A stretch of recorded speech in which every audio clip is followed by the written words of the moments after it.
Most fuses used on bombs are either time or contact fuses. Time fuses produce either an air burst or a burst at a set time after release.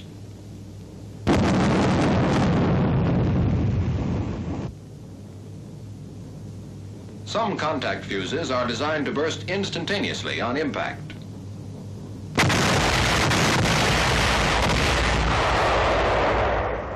Others burst at a short interval after striking.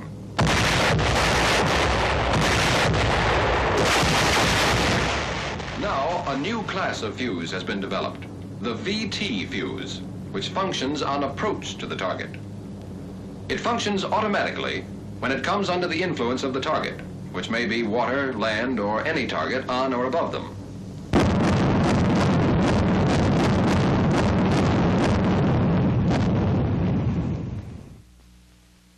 A bomb with a fuse which functions on impact is very damaging against an unshielded target above the ground. But it will seldom injure targets dug into the ground, such as men in foxholes, or targets protected by banks or revetments. To damage such targets, it must score a direct hit.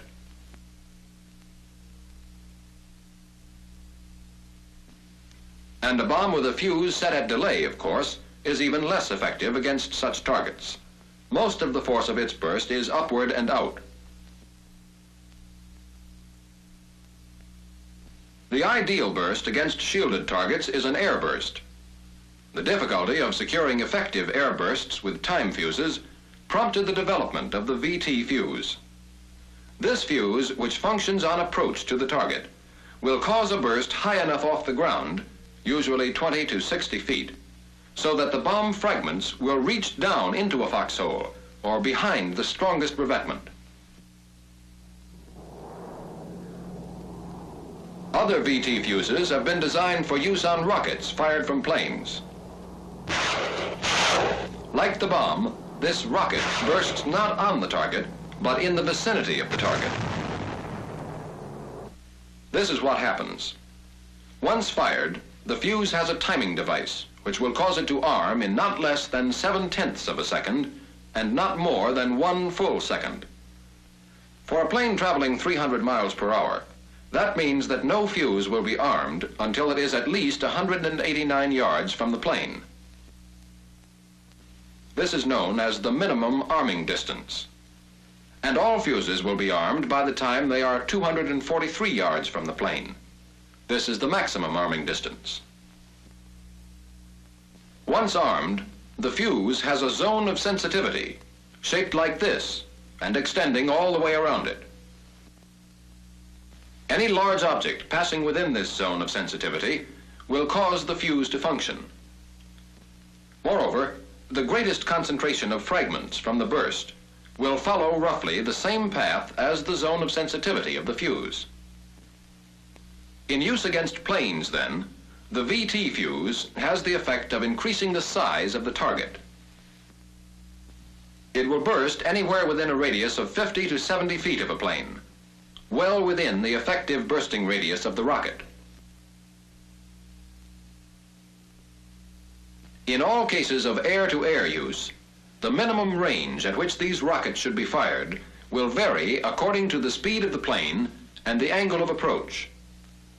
Since the fuse must have 1 second to arm, allowance must be made for the speed of the target. For a plane approaching head-on, the rocket must be fired earlier than for a plane moving at right angles, or a plane moving away.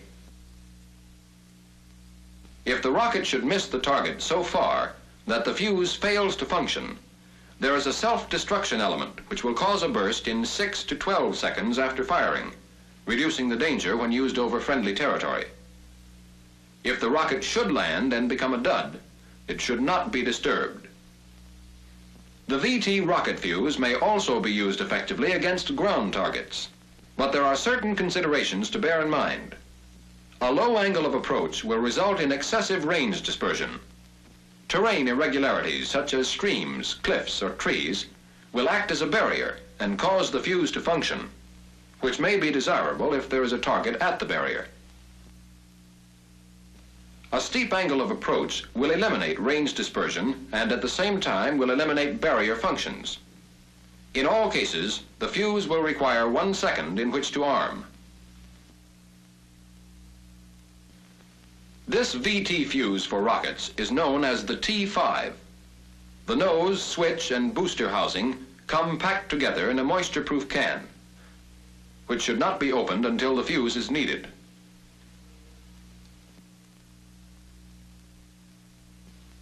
But the fuse as issued is not complete. The parts must be disassembled and a battery added. The nose is sealed and needs no adjustment.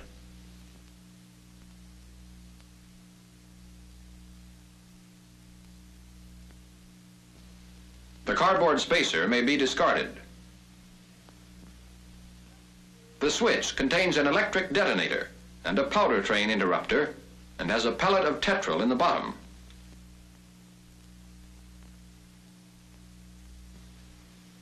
The housing contains a booster charge of tetril in its base. For operation, the T5 fuse depends on a battery.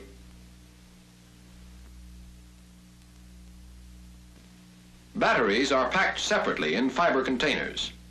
These containers should never be opened until the batteries are about to be used.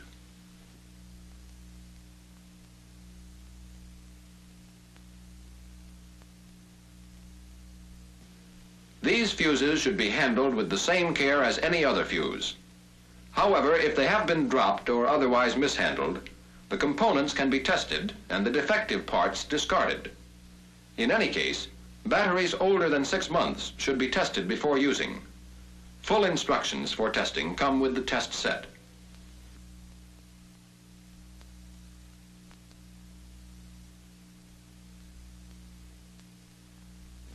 Now the fuse is ready to be assembled. The switch is placed on a clean, smooth surface and the battery plugged into it. Then the nose is plugged into the battery.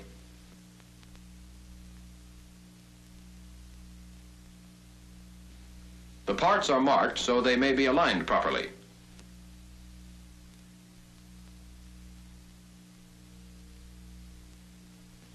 Everything fits into the booster housing, which is screwed onto the nose.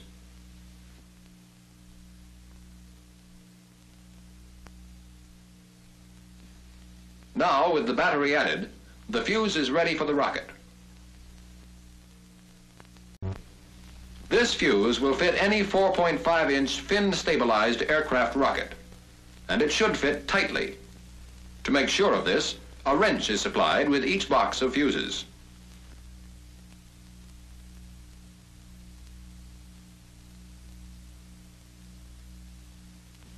After the fuse is firmly seated, the set screw should be tightened.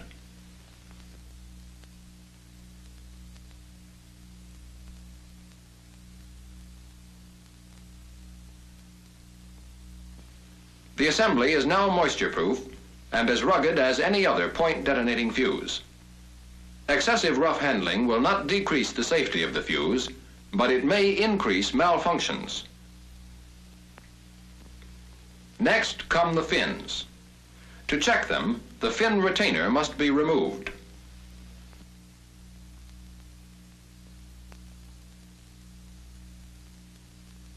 For proper functioning of the fuse, it is important that the fins remain firmly in open position during flight. But in testing, they should not fall completely open of their own weight. If they are loose, vibration might cause the fuse to function as soon as it is armed and before it reaches the target. A fin notching tool may be used to tighten loose fins.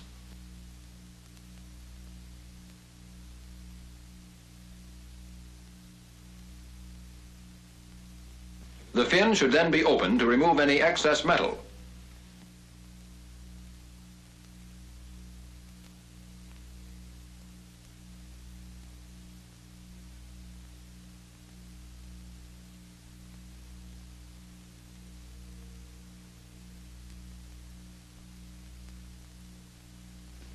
Rockets with VT fuses are loaded the same as rockets with any other fuses.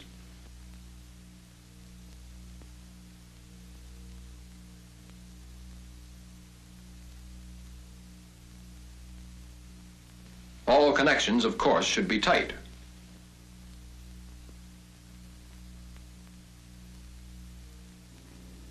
And these rockets are fired the same, with one exception. There must be at least 1/10 of a second interval between rockets.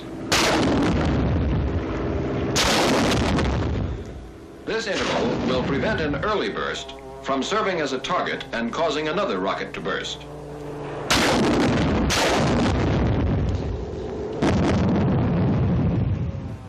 However, an early burst can occur only after the rocket has traveled its minimum arming distance.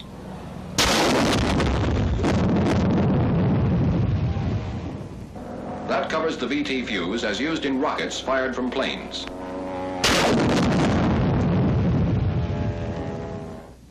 Now we'll consider the VT fuse for bombs. There are two main types, the ring type, such as the T-90, and the bar type, such as the T-51. Each type has several variations.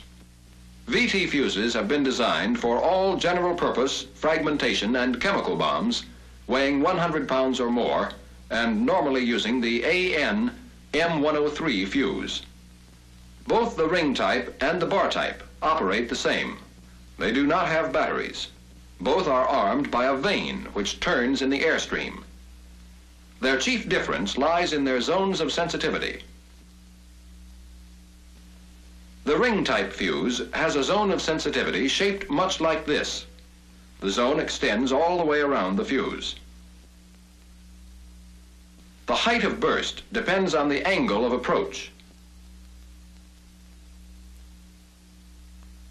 The bar type fuse has a zone of sensitivity extending out in front. For high altitude bombing, where the bomb will approach the target from near the vertical, the bar type fuse will give a higher burst and a more uniform height of burst. All VT bomb fuses come in hermetically sealed containers packed in boxes. They should never be unpacked until it's time to use them, and unused fuses should always be sealed up again. In humid climates particularly, no fuse should be left out of its container more than 48 hours. In handling, great care must be taken to protect the vane. If it is bent or broken, the fuse will not perform properly and should not be used. Fuses may be installed either with the bombs in the plane or before the bombs are loaded. Before a fuse is installed, it should be carefully inspected. Then, the nose plug is removed from the bomb. The safety pin is removed from the tail of the fuse. The lock washer, which comes on each fuse, must be used to ensure a tight fit.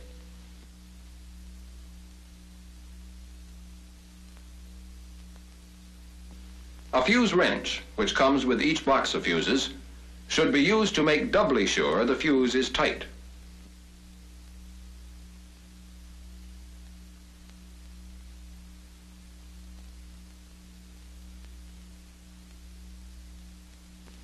The bar type fuse is installed in exactly the same way, but be careful of those bars. They are easily broken and must never be used to tighten the fuse. Use the wrench. With the nose fuse in place, one of the M100 series of tail fuses is installed. This is to assure a burst in case the bomb strikes the ground before the VT fuse has functioned. If both the nose and tail fuse fail, the dud should not be disturbed for at least 60 minutes. Then the fins are checked. They must be securely fastened. Loose fins can set up a vibration which may cause the fuse to function as soon as it is armed. Watch these bombs. The last two have loose fins, which will cause them to function before they reach the target.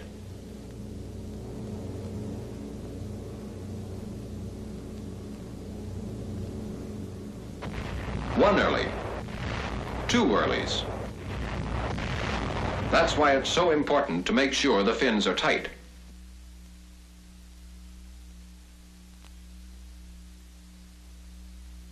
The final step in preparing the fuse is attaching the arming wire.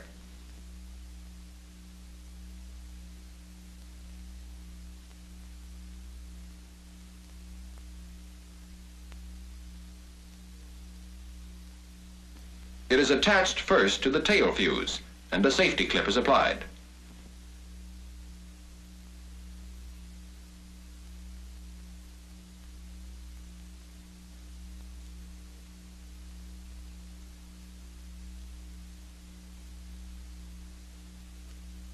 Then the wire is attached to the VT fuse in the nose. When the seal is removed, the wire is threaded through the hole in the vane locking pin. The cotter pin is withdrawn, and the force of the spring holds the wire in place. No safety clip is needed. When the bomb is dropped, the wire is withdrawn. The vane locking pin is forced out by its spring, and the vane is free to rotate in the airstream.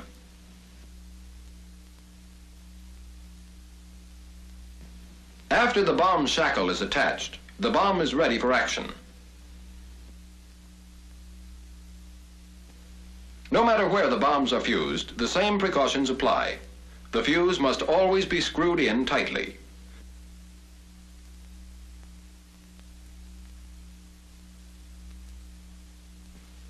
The fins must always be tightened.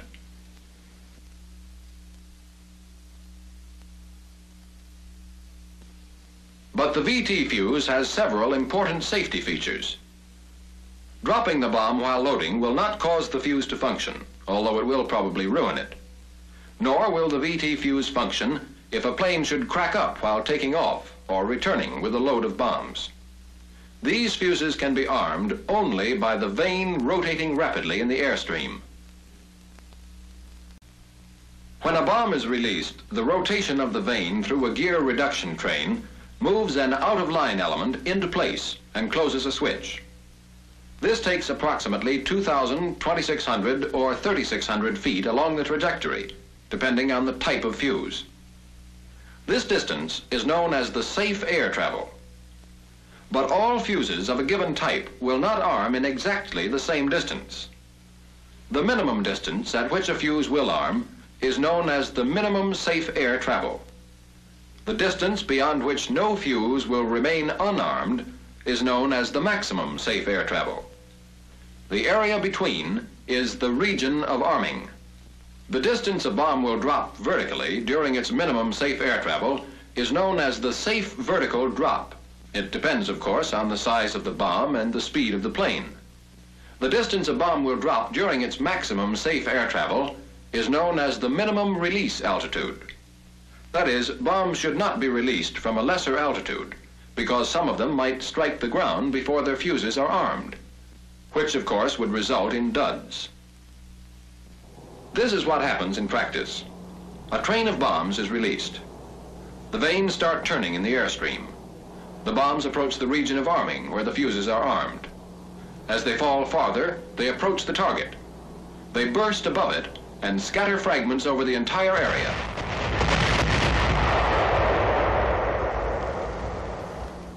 But there is one important thing to remember about train drops. Since armed VT fuses are sensitive to their surroundings, there must be sufficient intervalometer spacing between bombs, or the detonation of one bomb might set off other bombs in the train. With 100 and 260-pound bombs, the interval should be at least 1/6 of a second. At 200 miles per hour, this is about 50 feet. With 500-pound bombs, the interval should be at least 1/3 of a second. At 200 miles per hour, this is about 100 feet. In formation bombing in depth, the VT fuse introduces another complication. A plane flying at an altitude below the safe vertical drop of the planes above might act as a target and cause the armed VT fuse to function. To prevent such an occurrence, a device known as the T2E1 arming delay has been developed. One T2 is included with each VT bomb fuse.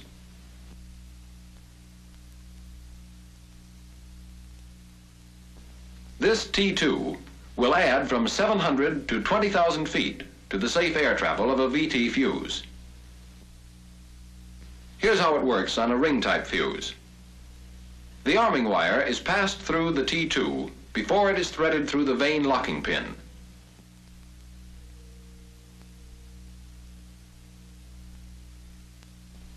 Then the T2 is hooked onto the ring of the fuse, and the locking arm is fastened by closing the bar.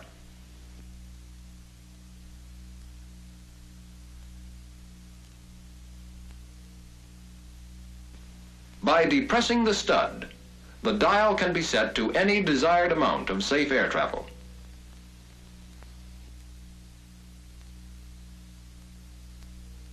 Next, the cotter pin is removed from the vane locking pin. Now, when the bomb is dropped and the arming wire is withdrawn, the T2 holds in the locking pin and prevents the vane on the fuse from turning. As the vane on the T2 rotates, it operates the gear reduction train and turns the dial. When the desired distance has been traveled, the T2 flies off and releases the vane locking pin. The vane on the fuse starts turning, and the fuse will arm in its normal distance from this point. This same T2 is used on bar-type fuses. It fits onto a strap bracket and holds in place a vane locking arm, which prevents the vane from turning. When the T2 drops off, the locking arm follows it, and the vane is free to arm the fuse. With the T2 attached to VT fuses, the region of arming may be extended any desired distance up to 20,000 feet, and formation in depth bombing is just as safe as with any other fuse. The fuses on these bombs, for instance, are set to function as soon as they are armed. The T2 has given them plenty of safe air travel to clear any planes flying below.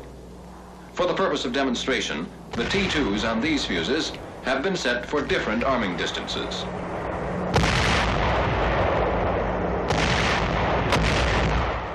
The VT bomb fuse was designed for use against personnel and light materiel. To be effective, it must have a fair burst height. Ring-type fuses burst at 15 to 45 feet over land. They burst at about twice that height over water. Bar-type fuses burst at 30 to 60 feet over land, and twice that over water. The height of burst will always be determined by the angle at which the bombs approach the target, and the angle will be determined by the speed of the plane and the altitude of release.